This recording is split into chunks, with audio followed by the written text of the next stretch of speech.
shuttle. Feed the reed, the weft is laid. I can wind a flying bobbin, I can warp a theme of thread, I can weave a sheet of linen fit to grace a royal bed. Lift the heel and fly the shuttle, swing the reed, the weft is laid.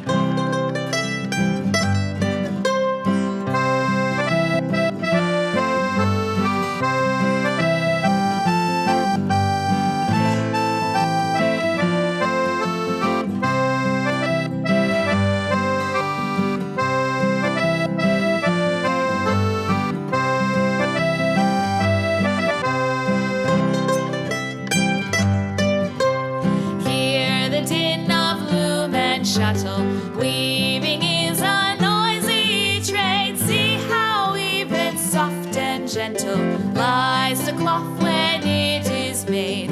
Lies the cloth when it is made. Welcome to the Two Cat Kitchen, the show that mixes musical mayhem with culinary calamity. Sophia Pearson is here to help with the mixing. Hello, hello.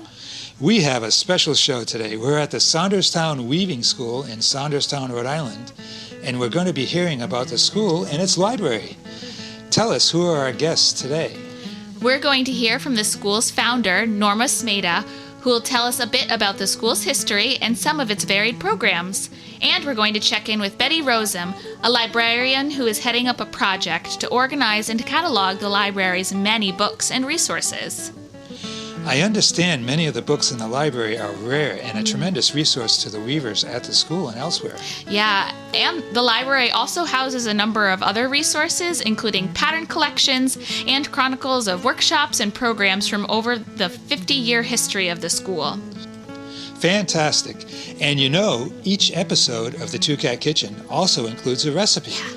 What do we have for the people today? Something a little different. We'll be hearing about some food-inspired weaving. Wow, super interesting. Yeah. Let's get right to the show. Woo-hoo.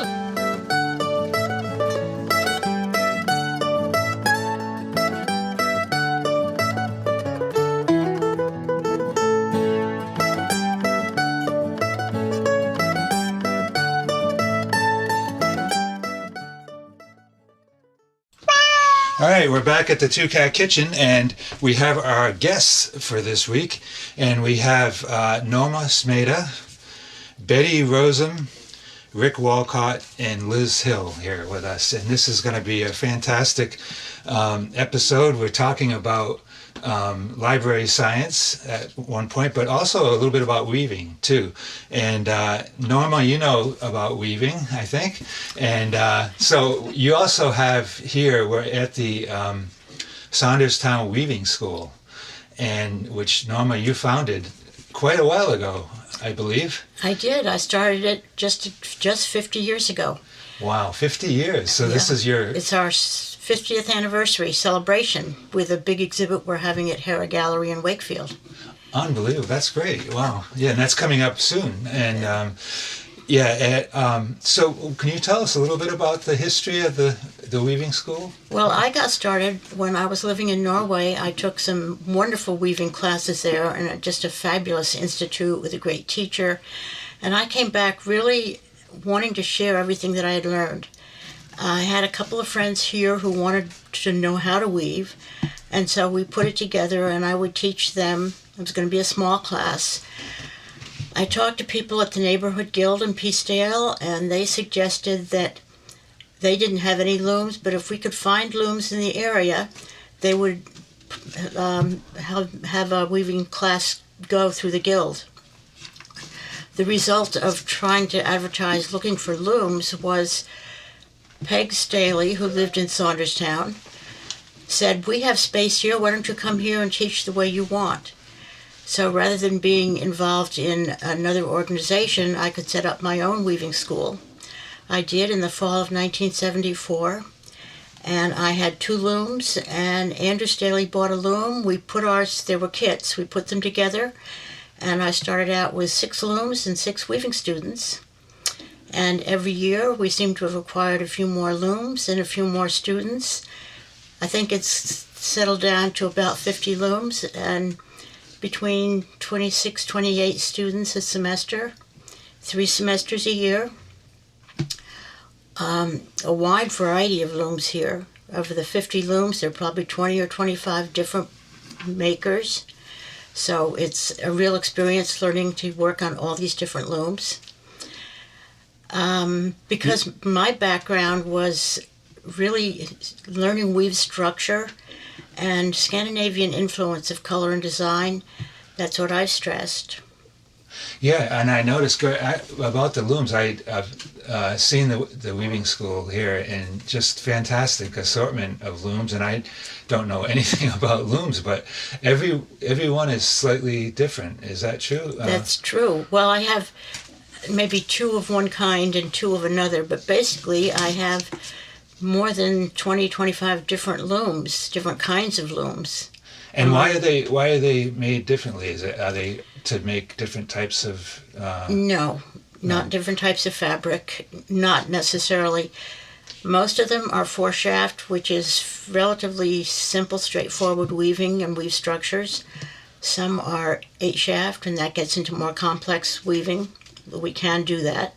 I have one CompuDabi loom, which means that the computer helps to make sure that the pattern is done correctly for the weaver. The weaver still has to design and set up the loom, but the computer helps. I have a couple of tapestry looms, which is a very basic kind of weave structure, but very time-consuming, very slow-going. But there are some weavers who really want to make tapestries. And I'm fortunate that I've had a background in all these different kinds of weaving, so I can help people set up projects that are what seems suitable for them and what they want to do. And so as far as the different looms, there are 3 basic kinds plus the tapestry loom, and that just has to do with the mechanism of how you raise and lower the warp threads. I'm sure everybody's familiar with weaving, and weaving's been around for thousands of years, right?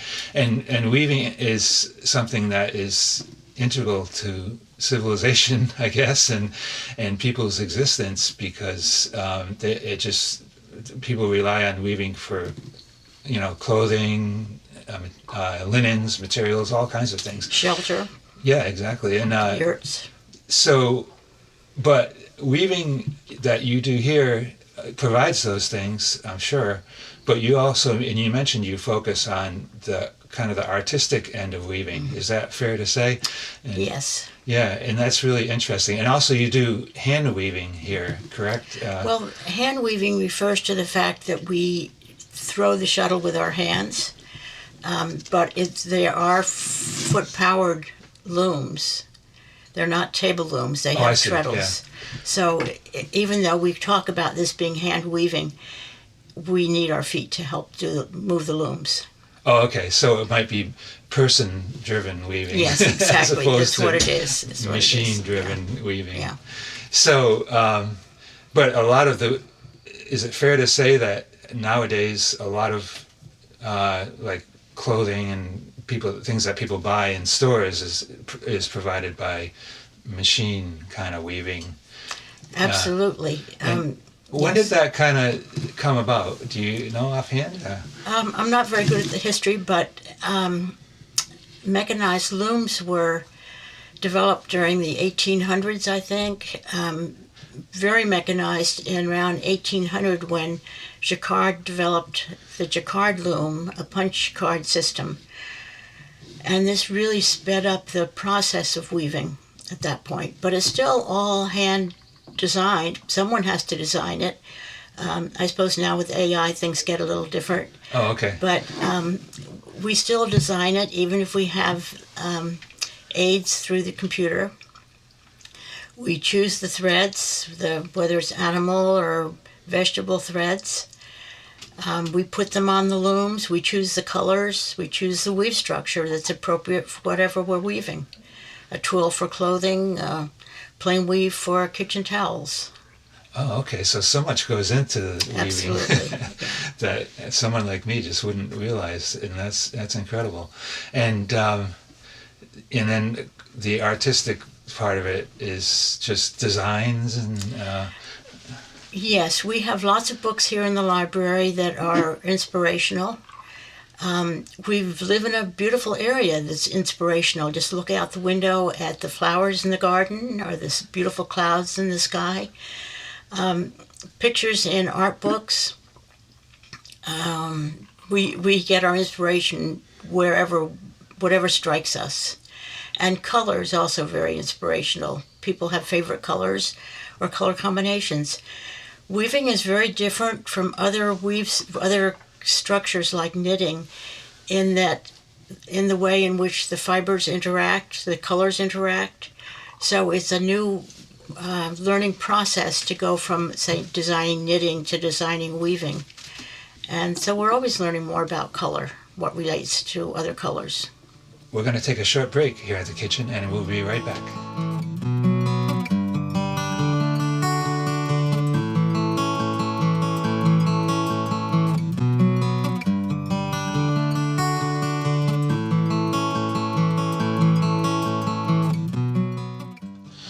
All right, Norma, I understand that you've written some books about weaving as well. Could you tell us a little bit about that? Yes, I can. I'd be delighted to. The Weavers Guild of Rhode Island was incredibly fortunate in acquiring the original handwritten note cards with all of the patterns by Bertha Gray Hayes, who lived in Rhode Island. She worked in the first half of the 1900s and died in 1947. I began to research that with several other weavers in the guild, and we ultimately published a wonderful book, Weaving Designs of Bertha Gray Hayes, in which we have all of her patterns, everything that's been known, plus as complete a history as we could get. It's a very popular book for weavers, selling well, and it's got just delightful miniature overshot patterns in it. The second book that I wrote was on undulé weaving with a fan reed. Now, for people who know weaving, we have reeds in the loom that keep our warp threads parallel to the loom, parallel to each other, and straight, and it helps to beat the weft yarn that goes through into place. In 2010, I heard a fascinating lecture by a woman at a national conference on her use of fan weaving. And although I hadn't ever thought that I'd be interested in this as a slow process, I was just mesmerized by her beautiful work and promptly went to the vendor's hall and bought myself a fan reed, and have since become really immersed in that. Because it's a slow process, I'm not very productive with it, but I met with the Schiffer Publishing, and they agreed to publish the book, and I researched every person that I could find, every bit of history that I could find. So it's this complete set of materials, as I think you can find on this. The fan reed, like it says, the reed is shaped like a fan, and as you raise or lower the reed in the loom, this makes the warp threads undulate instead of being parallel to each other. And that creates this, to me, it's a magical movement in the warp, which normally one doesn't get. So I wove lots. I wove about 20 different projects, and they're all in the book. And I've continued to do that since then. Wow, that's fantastic. Yeah, that's really interesting. And so it's a book that people go to when they're interested in using this technique. And Yes. There's a small group of complex weavers that meet once every other month on Zoom, and we discuss problems that we have, encourage each other in ways to improve things. The fan reed is pretty expensive, so it really limits the number of people who are interested in this, as well as it's such a slow process in weaving. But there's one of the weavers in the group who's been printing these reeds with her 3D printer. This to me is pretty amazing. So we have all different kinds of help and assist and support from those of us who are on Zoom. There's a very small but very active, enthusiastic group of fan reed weavers. And the textile is called ondulé, the French word for undulating. Oh, interesting. Yeah, I was wondering about that. Wow. And another thing you mentioned about your first book was it was patterns from a weaver here in Rhode Island, Yes. southern New England, where we are. And I was curious a little bit about the history of weaving in Rhode Island and southern New England and New England in general. Is it a more rich history here, do you think, because of the fact that this was kind of the first area in the United States that was... Well, it was the first area. Samuel Slater came over in the, must be the 1700s, and established the mills in Pawtucket. Yeah, it's sort of the birthplace of the Industrial Revolution. Yes, right? Yeah. And in Lowell, Mass, there were more machines, weaving machines that were set up there. So a lot of, almost industrial at this point, but a lot of it hand weaving. Certainly all of New England, New York State. And then in the probably early 1900s, when it was more mass produced, a lot of the hand weavers were the only ones who were carrying on the old tradition and had to support themselves doing these things by hand. Unlike in Appalachia, where there was a lot of this weaving, but this is the way people made their livelihood. They had no other choice, and it was the only way you could get hand-woven coverlets or coverlets at all. One of the weavers that I've also researched a lot is William Henry Harrison Rose, who lived right here in the Exeter area, Exeter, South Kingstown, North Kingstown border. And he he was born in 1841 and was weaving certainly the rest of the 1800s into 1913. He supported himself and his sister for their lives and was a very well-known weaver. So again, we have his original handwritten work and can analyze that, interpret it to the way in which we can set up looms now and weave his patterns. Great. Well, we're going to step away now and hear a song that's relevant to weaving in New England. Sophia, can you tell us a little bit about it?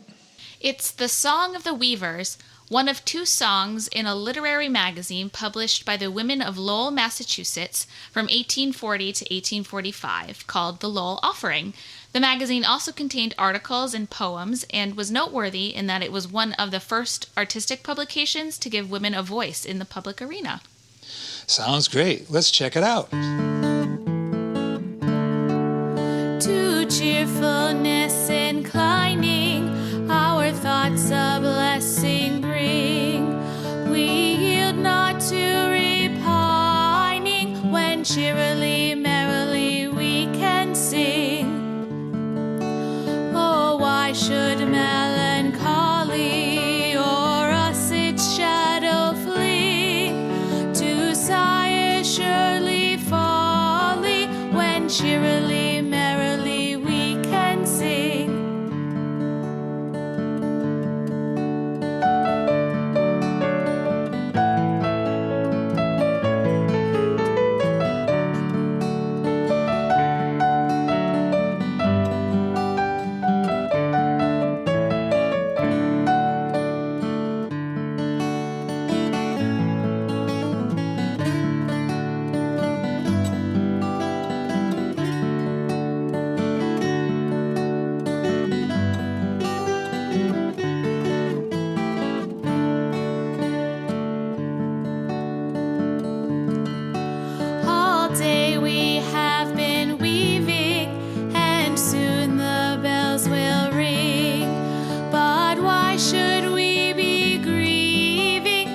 Cheerily, merrily we can sing. Though few are leisure hours and time is on the wing, hope strews our path with flowers, and cheerily, merrily we can sing.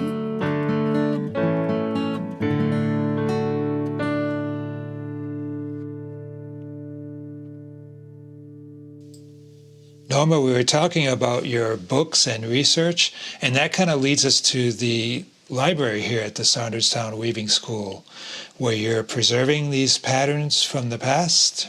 And weaving books of all kinds, design books.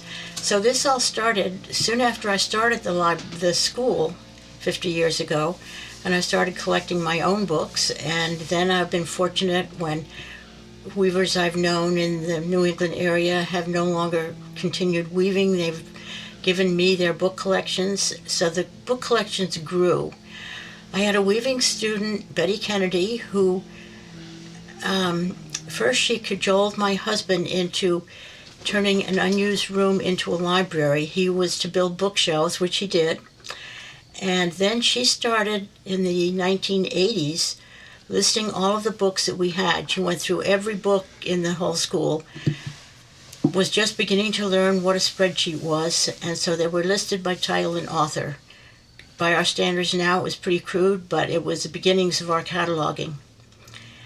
And then I contacted Interweave Press and Thousand Islands Art Institute to find out how they catalog books, and decided that the best thing for our library, the easiest user-friendly system, was a Dewey Decimal System.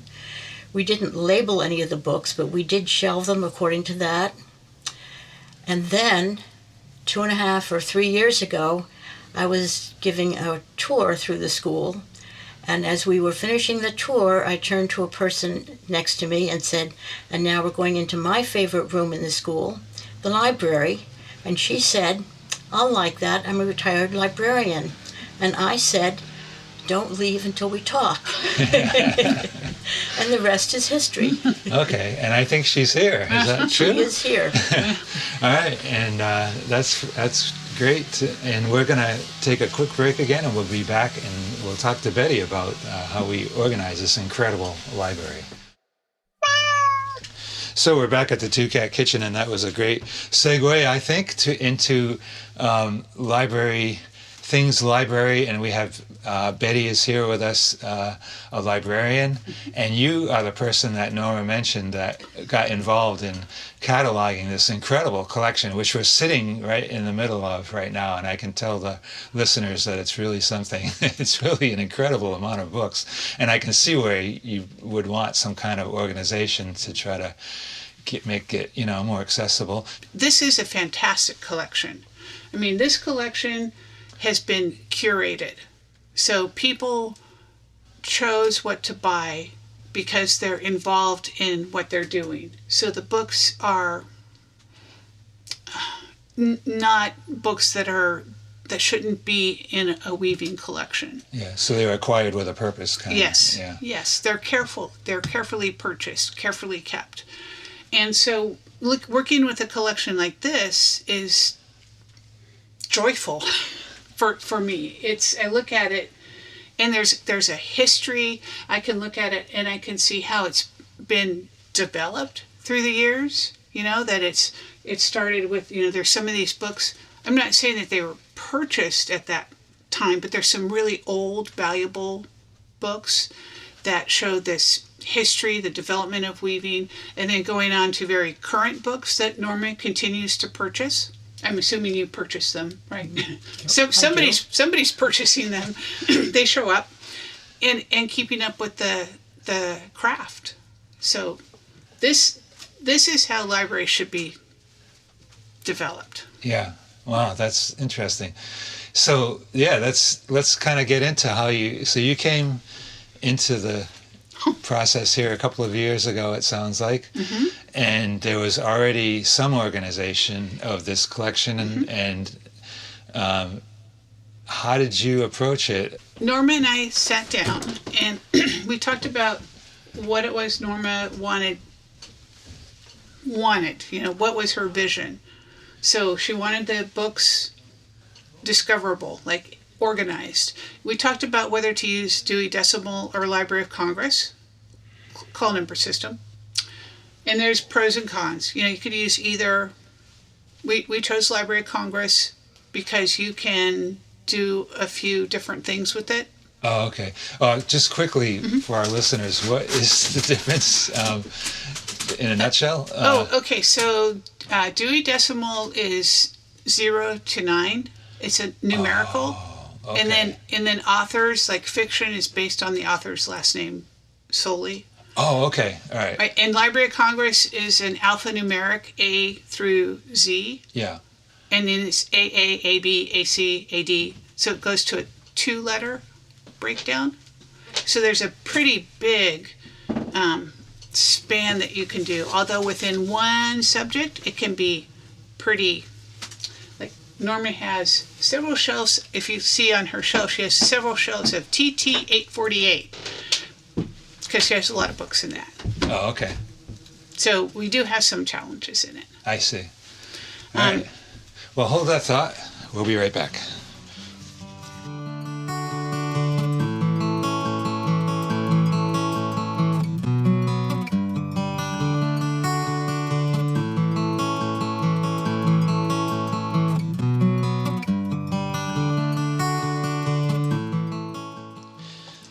So you decided on the Library of Congress system here, which we see around us. I see evidence of it around us. Thanks for that explanation.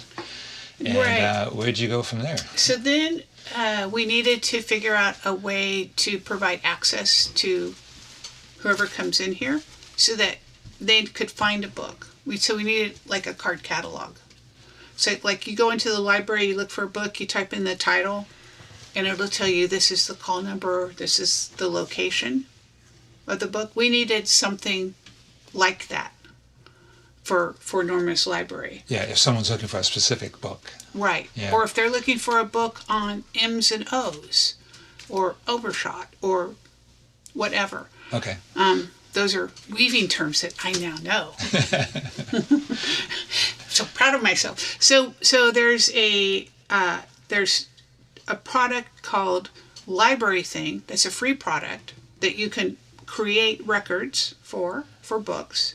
And then there's an add-on product called TinyCat that's fee-based. You have to pay money for it. That's a public search catalog that you can just go in and search. So Norma has both of these. We used Library Thing, and this was a massive project. So we had another person who's not with us here today, Alice, and we take the books out in, because Norma didn't have internet in here at the time.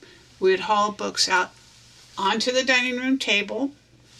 We would look them up to see if there was an available record that existed that we could put into Library Thing. And then if there was, that was fantastic. And if not, I would create a record, which was okay unless it was in a language I didn't know, especially if it was in a language I didn't know that was not in, characters I could recognize. So we used Google Translate a lot. And that took us, that took us A year. at least a year to just get through the books, just to get through the books. And then Rick single-handedly wrote the call numbers on every single book and put a call number protector label on it. So then we brought them all in. There's, I don't know, I think there was like 1,700 about just Close to books. 2,000. Yeah, well, that's counting these. We haven't gotten to the binders. We had to take them all back off the shelf and then sort them into call number order and then put them back on the shelf. That was Quite an undertaking, I can imagine. Yeah. and then we have, to me, one of the true treasures of Norma's library, I'll talk about some of those, are these binders that are on the wall behind you and behind other Rick, my Rick. Norma has these collections of what I think of as almost distant learning Discord type groups. So the cross-country weavers and the Wednesday weavers that go back 1973, it's like this one that I have in front of me. They would have a theme for the year, and everyone in that group would create a draft, which is a pattern. Norma's going to have to correct me here if I'm wrong. And then weave a sample and then send it to every member in that group so you could look at it. And then you'd have, if you say, oh, I want to make this one that looks like watermelon, which is what got me into really curious about this collection, then you'd have the draft, the pattern, that you could set it up on your loom if you had a loom like that, I'm assuming, and then you could do it. So to me, it's a treasure. If I were a researcher who is really into this, when I look through these, you look at the ones, this is, a 2001 one. If you go back into the 70s, or some of her materials are from the 60s, you notice these are the colors they use. This is what was popular. This is the, it's fascinating. And to have a complete collection like this is just remarkable. As well as the collection of the workshops that she has, and from the weaving guilds. And to be mindful about collecting this and keeping it and preserving it it's incredible. It's truly a treasure, along with the periodicals, with the journals she's kept.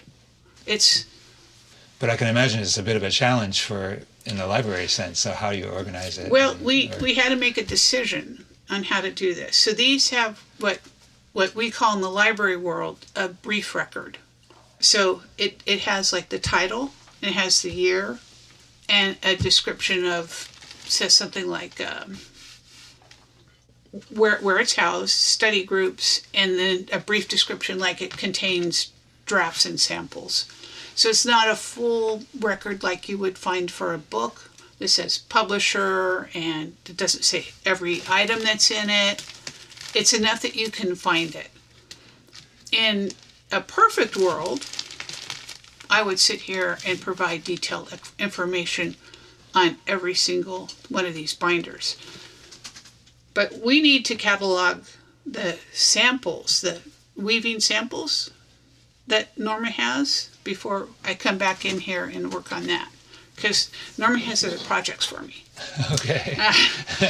So to have this special collection, this is really what in the library world we call a special library.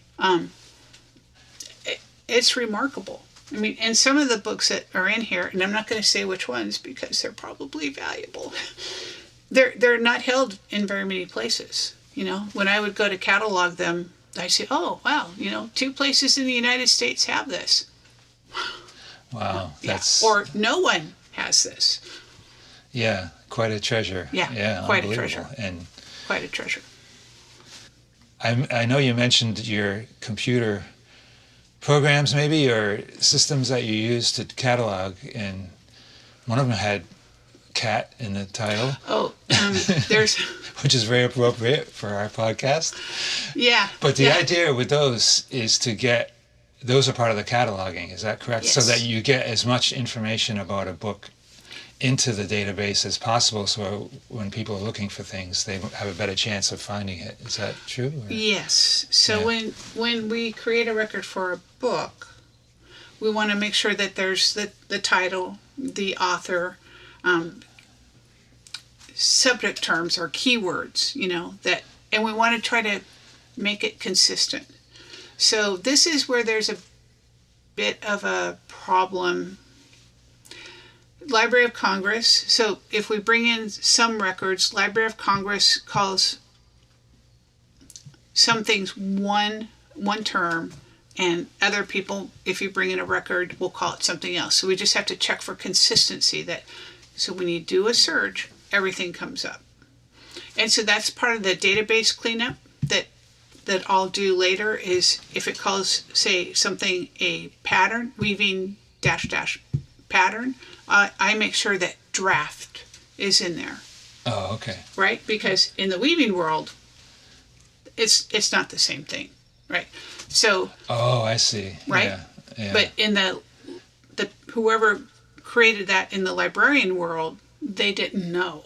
Oh, I see. Okay. Right? Yeah. So it's like, well, just make it consistent now, collect them all and do that. So there's a subject and there's the year that it was published.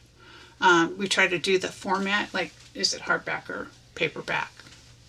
You know. Yeah.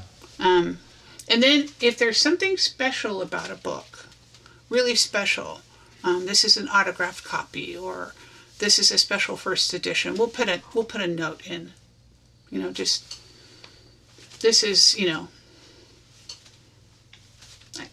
just something real special.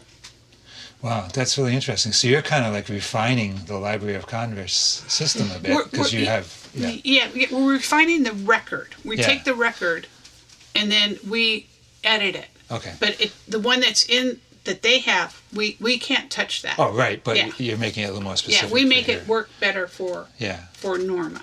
Oh, that's really interesting. Yeah, they would slap our hands and then they'd be like, yeah, you get away. Yeah. But they didn't have the weaving knowledge that you have to be able to fine tune the system here. Yeah, and you'll see that not infrequently. Okay. Yeah, and so it's a big deal to get a subject heading changed. Oh, right. Because how many libraries have already put weaving -- patterns, and so all the libraries who have that already in their catalog. Yeah. Don't Harvard. want to change that. Billions of books. And they're going to say, oh no, it's drafts. And they're going to say, you want me to change 400,000 books that have this subject heading? I don't think so. Yeah, it's just a library quirk. Wow. Yeah. Yeah, so it's been quite a project you've been involved in. It sounds like you still have a lot to do. Yeah, it seems very organized I'm to not me. going anywhere. Yeah.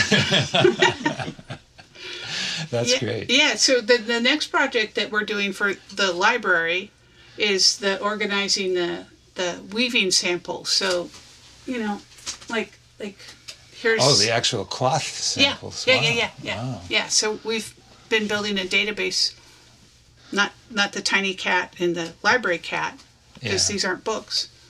They're something else. Wow. So that we can track all of these kind of things. And then if Norma has a student who says, I want to, now I'm over my head, Norma. I want to see something that is log cabin. That's good. And then you can look it up. And, it's located, there's a sample in the dresser over there, you know, and you can look it up. Wow, that's really interesting. Yeah, that sounds like quite a challenge, too. And It'll be a challenge for Norma. All of us. Yeah. I mean, for those of us who are just keying in what Norma says, it's just like, okay.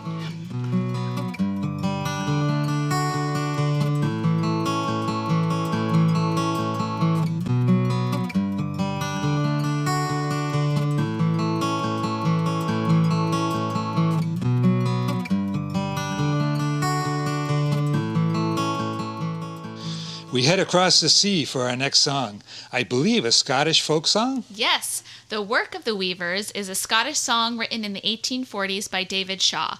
Shaw was a weaver himself, and the song was intended to be sung at weavers' meetings to extol the virtues and necessity of the work they do. Because, regardless of who you are or your station in life, everyone needs the work of the weavers. That's for sure. The Work of the Weavers here on the Two Cat Kitchen. Mm-hmm. We're all met together here to sit and to crack, with our glasses in our hands and our work upon our backs. There's not a trade among them all, can neither mend nor mack, if it wasn't for the work of the weavers. If it wasn't for the weavers, what would you do? You wouldn't have the cloth that's made of wool. You wouldn't have a coat, neither black nor the blue, if it wasn't for the work of the weavers. The plowmen lads, they mock us and sling the mud about. They call us mean and thin-faced, bleached like clouts. But yet for all their mockery they cannot do without, for they all need the work of the weavers. There's smiths and there's wrights and there's masons, chisels and all. There's doctors and there's ministers and them that live by law. And and our friends in South America, though them we never saw, but we know they wear the work of the weavers. If it wasn't for the weavers, what would you do?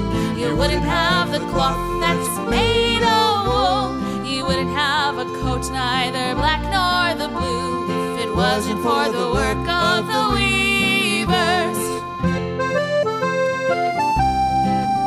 There's our sailors and our soldiers, we know they're all bold, but if they had no clothes, faith, they couldn't live for cold. The high and low, the rich and poor, everybody young and old, they all need the work of the weavers. There's folks that's independent of other tradesmen work. The women need no barbers, and dikers need no clerk, but none of them can do without a coat or a shirt. No, they all need the work of the weavers. If it wasn't for the weavers, what would you do?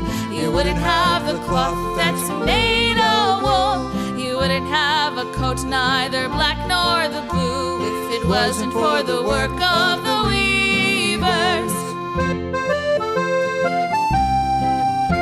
The weaving is a trade that can never fail, as long as we need a cloth to keep another hale.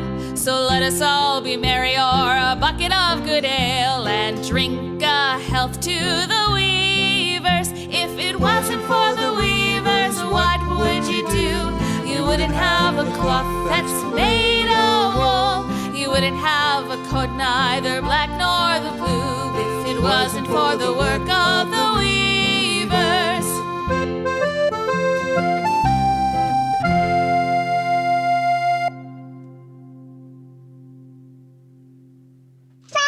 So we're going to talk about part of the library collection here. That's something called the Learning Exchange, and maybe you can just quickly give us an idea about that. Well, I can start, and then you can wrap it up, Betty. The Learning Exchange is a program, or was a program, I don't know if it's still in existence, run by the Handweavers Guild of America, which really is an international organization.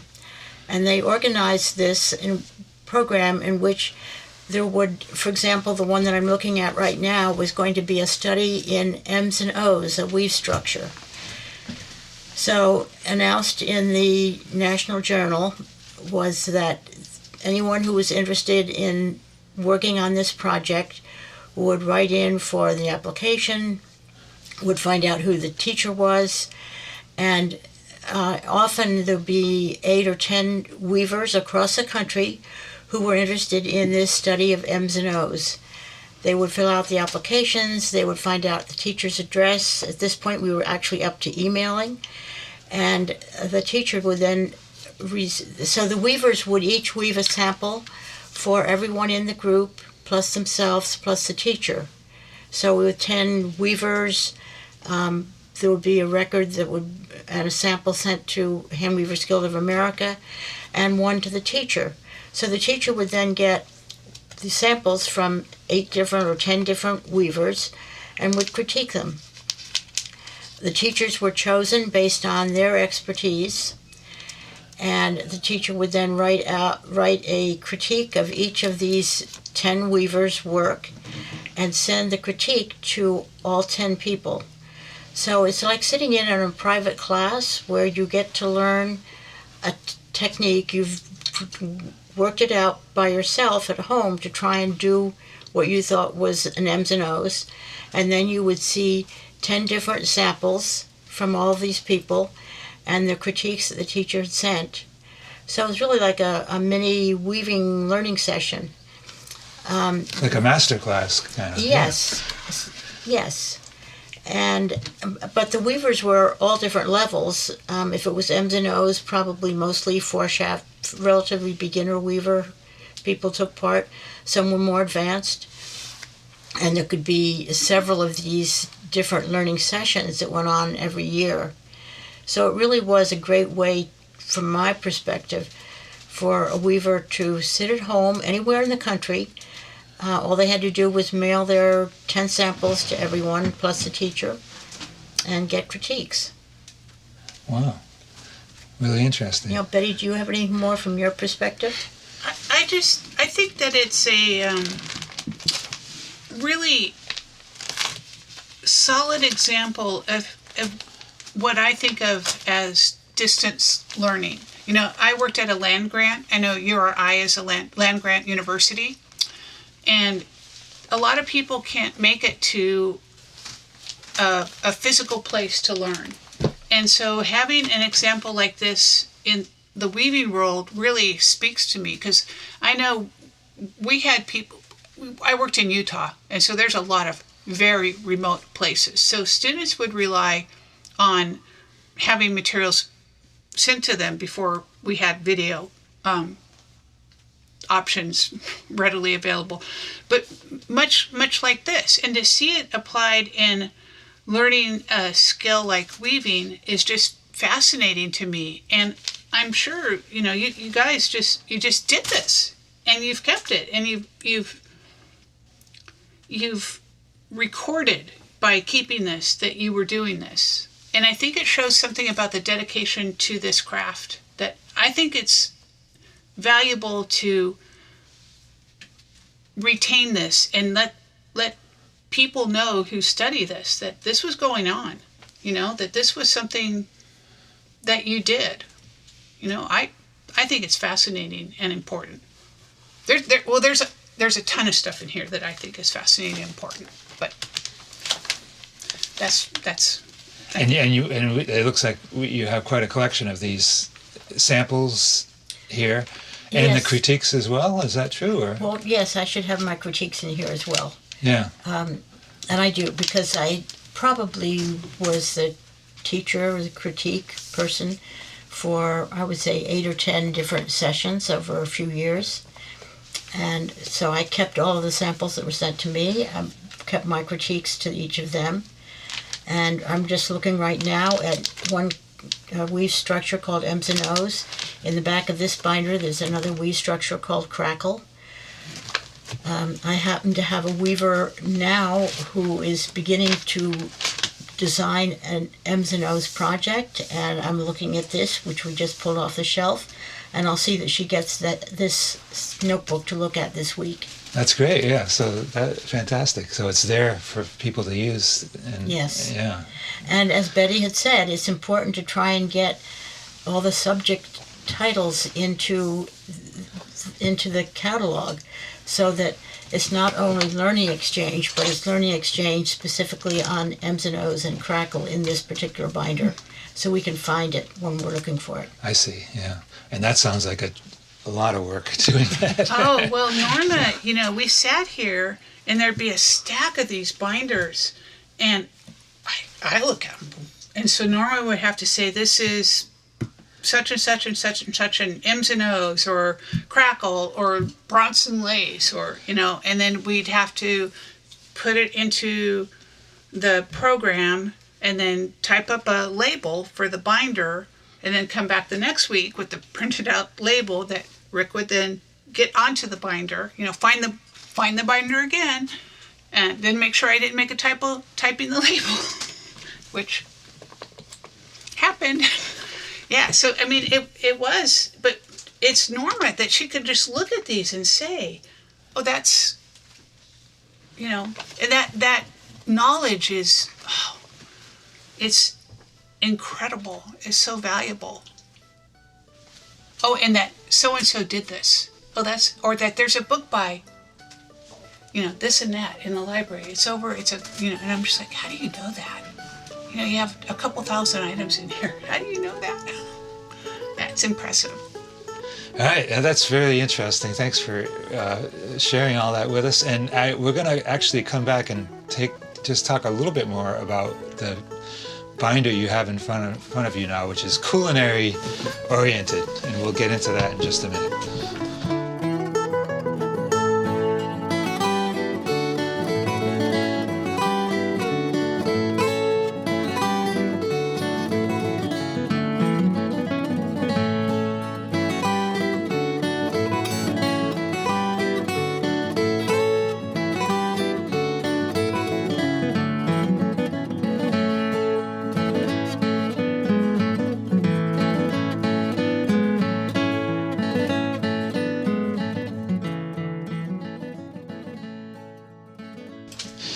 we're going to wrap things up for this episode. And the Two Cat Kitchen is a culinary show. And I noticed that one of your binders that I think were a result of various weaving groups getting together and focusing on a theme for a period of time.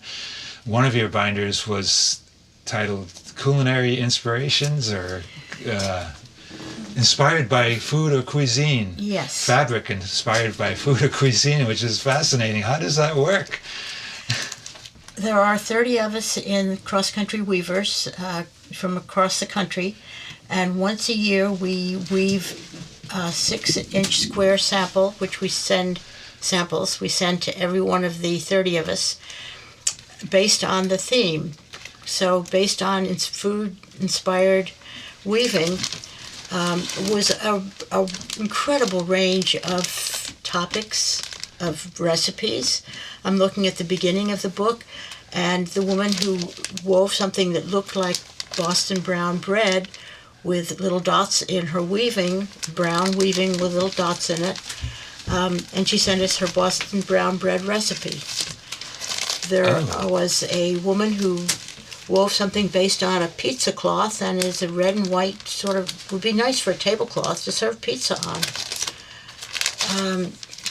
There was a woman who wove something based on a spaghetti dish, and she sent it with a little packet of oregano which she had raised in her garden.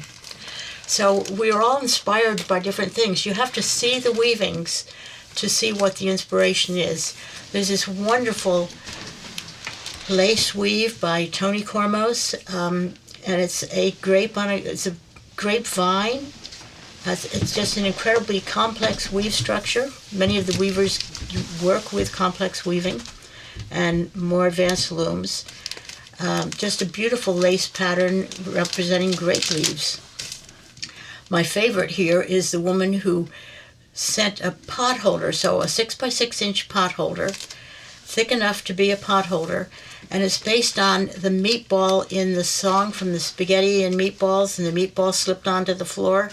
Oh, It's yeah. a song the kids sang, and this is based on that song. Wow.